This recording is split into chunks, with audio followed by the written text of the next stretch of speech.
Yo, what is up guys? SCJ here, back with another video, and today I want to talk about something similar to what I talked about in the past, and that's how NBA players return to the same level of play or a similar level of play following an Achilles injury or Achilles tear/rupture. The video I'm referencing, of course, is my video on KD returning to the same level of play that I uploaded back in the beginning of May. But the reason I wanted to make another video on this is because of seeing this be a topic on sports shows like First Take and Undisputed with Skip and Shannon, and also because of talking to people I know or people commenting on my KD video. So that's why I'm making this video today, and let's talk about the things you might not know about a player returning to the same level of play after an Achilles tear or rupture.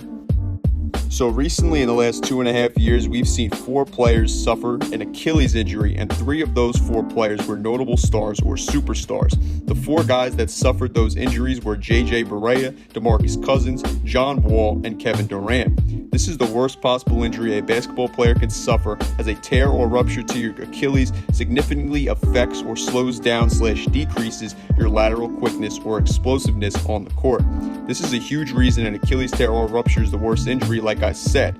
For example, though, when NBA legend and Hall of Famer Kobe Bryant suffered an Achilles injury, his style of play mixed with his age was why he took a little bit of a step back and looked a step slower when he played, and the decrease in his numbers, as you'll see here, show you that. As for a guy like DeMarcus Cousins, he didn't really look bad at all last year during his time spent with Golden State.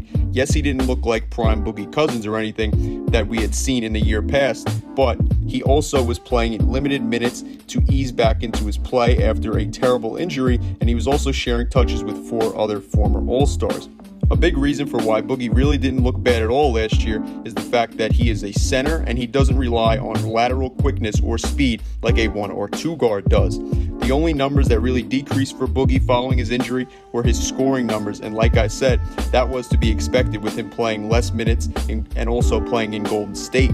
Even in limited minutes and with significantly less shot attempts, Boogie put up 16.3 points on 48% field goal percentage, which was the second highest percentage of his career.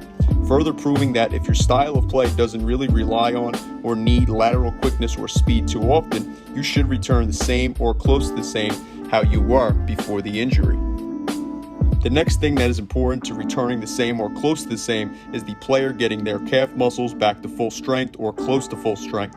Don't take that from me though, take that from Dr. Stephen Weinfield, Chief of Foot and Ankle Surgery at Mount Sinai Health System. When Nets Insider sat down with Weinfield, he indicated that while of course rehabbing the Achilles is paramount, the greater challenge for Durant, or in this case just players in general, comes in getting the calf muscles back to full strength. Weinfield also added, it's not so much about healing the tendon that usually takes between 4, 5, or 6 months, but the strength of calf muscle that doesn't usually come back for about a year or sometimes even longer. So that's what keeps the high performance athlete out as long as it does, because you really have to be sure their strength is as good as it can be before you let them come back.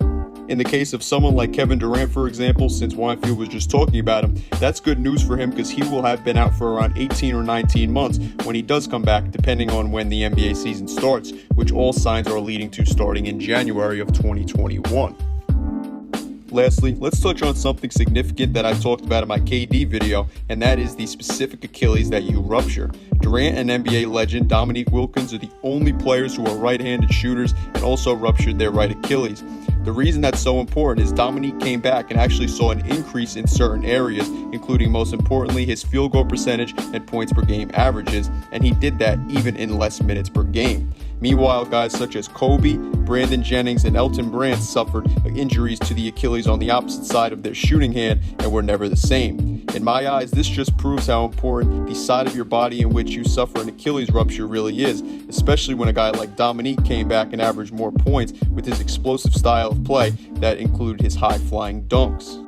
So in closing, this was something I wanted to talk about and I felt would make an interesting video, guys. With John Wall and KD when they return, based on what we just talked about, expect Wall to deal with a significant decrease to his numbers, and if KD's numbers do in fact decrease, it won't be as severely as Wall's will most likely.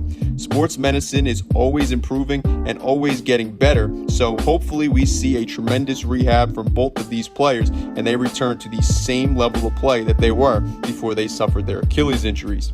Anyway though guys, I want to know what you guys think about the info I talked about today and what you think about the injuries of the guys I mentioned in this video. Let me know down in the comment section below. If you guys like this video though, make sure to give the video a like as it helps out a lot. And if you want to see more NBA content or breakdowns like this video or my other ones, then make sure to hit that subscribe button and notification bell. That way you stay up to date with when my videos go live. Anyway though guys, I'm SCJ and I am out. Peace.